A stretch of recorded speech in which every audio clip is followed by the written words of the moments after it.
Oke, dah on nih. Assalamualaikum warahmatullahi wabarakatuh. Om Swastiastu. Salam kebajikan buat semuanya. Selamat siang. Di sini saya bernama Muhammad Rian Hidayatullah dan dengan NIM 018 dan bersama rekan saya. Ya, saya namanya Muhammad Akbar Mujaki dengan NIM belakang 019. Mas Akbar ya. Gimana UTS kemarin Mas Akbar? Oh, alhamdulillah lancar. Sini kita akan mengerjakan tugas komunikasi data ya. Saya mengundang jauh-jauh nih dari Mas Akbar dari Mauk ini. Jauh saya 2 jam ke sini. Perjalanan 2 jam ya dari Mauk. Di sini kita akan menjelaskan ya apa itu komunikasi data. Sebelumnya biar bisa dijelaskan oleh Mas Akbar apa sih komunikasi data itu? Nah, jadi komunikasi data itu adalah proses penukar data atau informasi antara 2 atau lebih melalui perangkat media transmisi seperti kabel, gelombang radio, atau serat topik.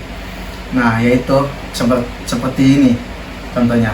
Saya mengirimkan data ke Mas Rian Ya. dari laptop saya ke laptop dia. Nah, itu disebutnya komunikasi data. Nah, seperti itu juga. Nah, di sini komunikasi data itu terdiri dari komponen komunikasi data, yaitu pengirim, penerima, media, protokol, dan pesan. Nah, pengirim itu ya seperti tadi saya ngirim data ke Mas Rian. Nah, itu disebutnya pengirim saya. Sebutnya pengirim. Kalau penerima itu Mas Riannya sebut penerima. Soalnya dia menerima data yang saya kirim. Nah, yang ketiga yaitu media transmisi, yaitu jalur tempat yang data dikirim seperti kabel, terus atau nirkabel seperti tadi data yang dikirim. Yang keempat yaitu protokol atau aturan yang mengatur cara mengirim dan menerima data. Nah, yang terakhir yaitu pesan atau informasi yang dikirimkan. Nah, seperti itu. Nah, di dalam komunikasi data ini ada jenis-jenisnya. Apa aja sih, Mas Rian? Kalau boleh tahu jenis-jenisnya? Jenis-jenisnya tuh ada simplex. Ada simplex, ada juga half duplex dan full duplex. Nah, jadi itulah jenis-jenisnya ada 3. Yang pertama simplex, half duplex, full duplex. Nah, yang pertama itu simplex, yaitu data yang hanya dikirimkan satu arah, yaitu seperti televisi ataupun radio. Nah, jadi kita hanya bisa mendengarkan, seperti misalkan kalau ibu-ibu itu kan kalau nonton sinetron, kalau artisnya mau ketabrak, awas, padahal ya. Nah, padahal kan kita ini pemerannya itu, aktornya itu tidak kedengar sama dia. Jadi ibu-ibu itu heboh sendiri gitu ya. Padahal nggak kedengar. Nah, itu contohnya simplex. Kalau half duplex yaitu seperti walkie-talkie. Nah, yang sering digunakan untuk ada acara-acara atau intel lah, biasanya di tukang bakso tuh ya. Telepon juga bisa tuh telepon. Nah, kalau telepon itu masuknya ke full duplex. Oke.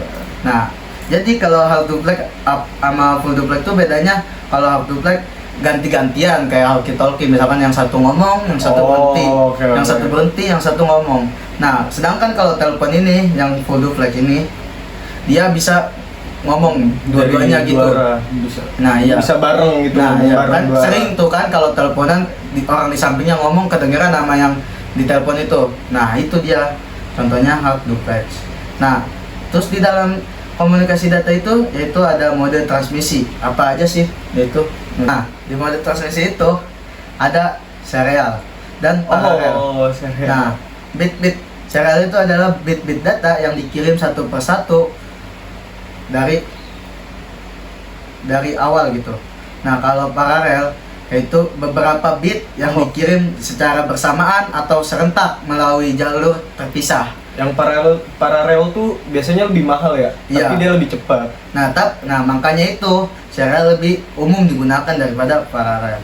Lebih banyak yang gunain lah, lebih familiar. Lebih better lah, Ya. lebih baik.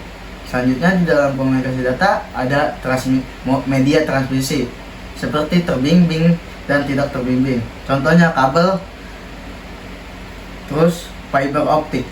Nah, itu contoh yang terbimbing. Kalau yang tidak terbimbing itu seperti gelombang radio, mikro, dan inframerah. Terus lanjut ke protokol komunikasi. Nah, di protokol komunikasi ini terdiri dari 4, yaitu IP yang sering digunakan di dalam internet. Nah, yang selanjutnya HTTP atau HTTPS yang sering muncul di depan saat kita mencari web gitu. Untuk website. Iya, kalau kita masuk ke web itu kan sering kan di atas itu HTTPS apa gitu ya. Nah, yang selanjutnya yaitu FTP, yaitu untuk mentransfer data file. Nah, yang terakhir yang keempat yaitu SMTP atau POP3 atau IMAP untuk komunikasi melalui email. Nah, komunikasi melalui email itu seperti kita melamar pekerjaan. Nah, biasanya HRD itu mengirimkan balasannya di email ketika kita mengirimkan CV atau gimana gitu ya. Nah, Itu itulah. biasanya menggunakan SMTP. Iya. Nah, terus tujuan dan manfaatnya apa aja sih? Nah, di sini kemungkinan pertukaran informasi antara satu perangkat dengan perangkat lain secara efisien gitu. Terus yang kedua, mendukung jaringan komputer, internet, dan sistem informasi secara modern. Nah, jadi nggak usah bilangin dong tadi pelajaran apa aja gitu, soalnya gua nggak masuk. Nah, kan dulu kan gitu ya sebelum ada HP kan. Nah, kalau udah ada HP mah tinggal WA aja. Ya, Tadi pelajaran apa dong, gua nggak masuk gitu. Nah, iya gitu. Terus yang ketiga, memfasilitasi komunikasi waktu dunia nyata atau real time secara video call atau live streaming. Nah, video call ini yang seperti di WA gitu ya. Misal lu lagi LDR gitu sama Iya. pacar di luar kota, itu nggak harus sibuk-sibuk Iya. buat nyamperin jauh-jauh terbang ke kota lain. Sekarang Iya. udah bisa video call gitu. Nah, tinggal video call doang, atau kita sedang gabut nih, pengen ngobrol sama orang, nah tinggal live streaming IG aja. Oh, Tapi iya. kalau ada yang nonton, kalau nggak ada yang nonton gue ngomong sama siapa? Ya. Terus seberapa penting sih komunikasi data itu? Coba. Menurut saya sangat penting sih, karena satu, adanya mendukung konektivitas global. Komunikasi data memungkinkan perangkat di seluruh dunia saling terhubung seperti melalui internet. Tanpanya tidak ada email, media sosial, atau browsing website. Jadi kita bisa ngobrol dengan misal saudara kita yang di luar negeri yang kerja di Arab atau apa gitu. Kita bisa ngobrol itu lewat aplikasi yang bisa terhubung ke luar negeri. Yang kedua, ada efisiensi dan kecepatan informasi. Data dapat dikirim dalam hubungan hitungan detik ke berbagai belahan dunia, memungkinkan komunikasi instan dalam bisnis, pemerintahan, dan kehidupan pribadi. Yang ketiga bisa disebutkan oleh Mas Akbar. Nah, yang selanjutnya itu adalah fondasi teknologi modern. Nah, teknologi seperti cloud computing, atau sebut Internet of Things atau sebut IoT. Nah, dan kecerdasan buatan seperti AI. Nah, kita tuh di sini paling pasti saya yakin semua mahasiswa tahu dengan AI. Ya, dia juga kan sering ngebantu tuh buat tugas-tugas apa gitu ya. Semua juga tergantung AI-nya bagus atau tidaknya, cepat dan handalnya. Nah, yang selanjutnya yaitu siapa sih yang menemukan pertama kali atau membuat alat komunikasi data itu? Nah, di sini ada Samuel Morse, itu pada tahun 1830-an. Nah, penemu telegraf dan kode Morse. Nah, seperti yang ada di pramuka itu tuh, yang titik sama strip. Nah, kan kalau di pramuka kan banyak jenisnya, sama di internet juga gini, di bahasa. Berarti dia mengirimkan sinyal tuh melalui titik dan garis gitu. Ya, Itu bisa. itu sebagai alat komunikasi lah. Itu dinamakan Sebagai kode supaya orang-orang awam tidak tahu. Nah, yang selanjutnya penyebarannya dari era awal yaitu 1800-an yang tadi, terus yang kedua abad ke-20 awal. Nah, di sini udah mulai ada telepon dan radio. Yang selanjutnya juga dari 1950 sampai 1960-an. Nah, sini komputer mulai ada dan transmisi digital. Selanjutnya ke 1970 sampai 1980. Nah, di sini baru ada jaringan untuk komputer dan internet awal. Nah, dan 1990 yaitu adanya internet kompresial atau web. Nah, yang tadi tuh dengan www atau https, http gitu tuh. 1990 tuh ditemukan oleh siapa sih website tuh? Di sini tertuliskan ditemukan oleh tim Berners-Lee.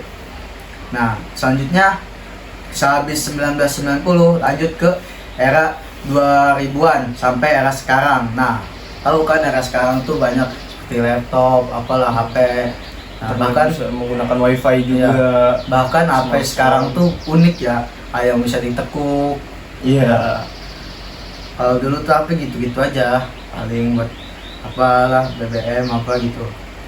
Terus di sini juga komunikasinya menyebar gitu melalui wifi. Kan dari awalnya kan hanya H+ kan dulu.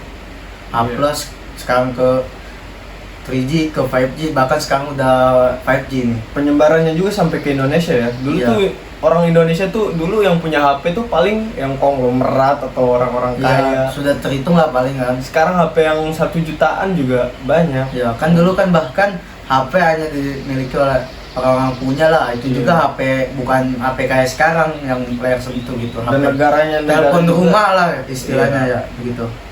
ada HP paling yang HP pertama keluar tuh di negara-negara maju biasanya. Di Indonesia tuh belakangan sih. Nah, sepertinya cukup dari materi kita yang kita sampaikan dari sharing-sharing kali ini tentang komunikasi data. Ya, terima kasih banyak Mas Akbar, jauh-jauh deh. Sama-sama. Ya. Tuh, saya harus balik lagi nih ke Ngawi. Nanti saya buatin kopi dulu ya. Ya, sip. Oke. Kurang lebihnya mohon maaf dari kami. berdua. Assalamualaikum warahmatullahi wabarakatuh.